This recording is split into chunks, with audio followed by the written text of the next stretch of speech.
আমাদের সামনে যে দুয়ারে সরকার, পাড়ায় পাড়ায় যে দুয়ারে সরকার আসতে চলেছে, সেখানে আপনি এইটা আবেদন করতে পারবেন। প্রাণী পালকদের জন্য কিষাণ ক্রেডিট কার্ড, অর্থাৎ কেসিসি অ্যানিম্যাল হাজব্যান্ডারি, প্রাণী সম্পদ বিকাশ দপ্তর। তো এখানে কথা হলো এই প্রকল্পটি কি। আমি এর আগের ভিডিওতে যেসব লিস্ট দিয়েছিলাম সেই সব লিস্টে অনুযায়ী আমি কিন্তু পরস্পর আপনাদেরকে ডিটেলসে জানিয়ে দিচ্ছি। তো এই প্রকল্পটি কি? প্রাণী পালনে পালন খরচের যোগান নিশ্চিত করতে কিষাণ ক্রেডিট কার্ড পরিষেবার মাধ্যমে প্রাণী পালকদের স্বল্প সুদে ঋণ প্রদান করা হয়। কারা আবেদন করতে পারবেন? নিজস্ব জমি, ভাড়া বা লিজ নেওয়া জমি আছে এমন ব্যক্তি, সেলফ হেল্প গ্রুপ। কি কি সুবিধা পাবেন?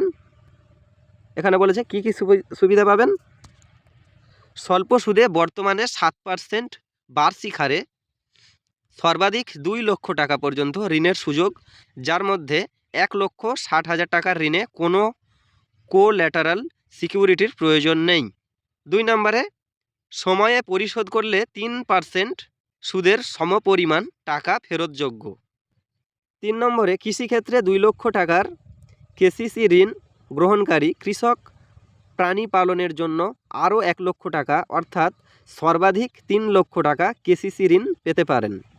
পরবর্তী হলো কি কি নথি প্রয়োজন। প্রথমত, একে আছে পরিচয় সংক্রান্ত প্রমাণের জন্য আবেদনকারীর আধার কার্ড বা ভোটার কার্ড বা পাসপোর্ট বা ড্রাইভিং লাইসেন্স অথবা প্যান কার্ড, সরকারি কর্তৃপক্ষের দেওয়া পরিচয়পত্রের প্রত্যয়িত কপি।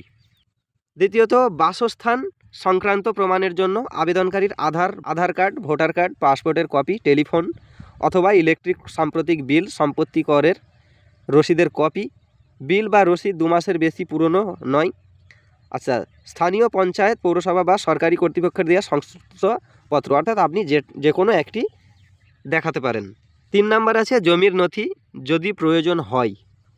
এবং 4 নম্বরে আছে সম্প্রতি তোলা আবেদনকারীর 2 কপি ছবি 6 মাসের বেশি পুরনো নয়, অর্থাৎ 6 মাসের আগে যে ফটোকপি তোলা থাকে, যে ফটোকপি তোলা আপনাদের যদি থেকে থাকে তো আপনারা জমা করতে পারেন, নয়তো নতুন করে আবার তুলে জমা দেবেন। বিশদে জানতে যোগাযোগ করুন ব্লক প্রাণী সম্পদ বিকাশ আধিকারিকের দপ্তর অথবা দুয়ারে সরকার ক্যাম্প। তো এই কাজগুলো কিন্তু দুয়ারে সরকার ক্যাম্পেই আপনারা যোগাযোগ করবেন, বেশি কোনো জায়গায় দৌড়দৌড়ি করে লাভ নেই, কেননা দুয়ারে সরকার তো আমাদের আসছেই। পরবর্তী ভিডিও আবারও আপডেট নিয়ে আসবো এরকম সম্বন্ধে।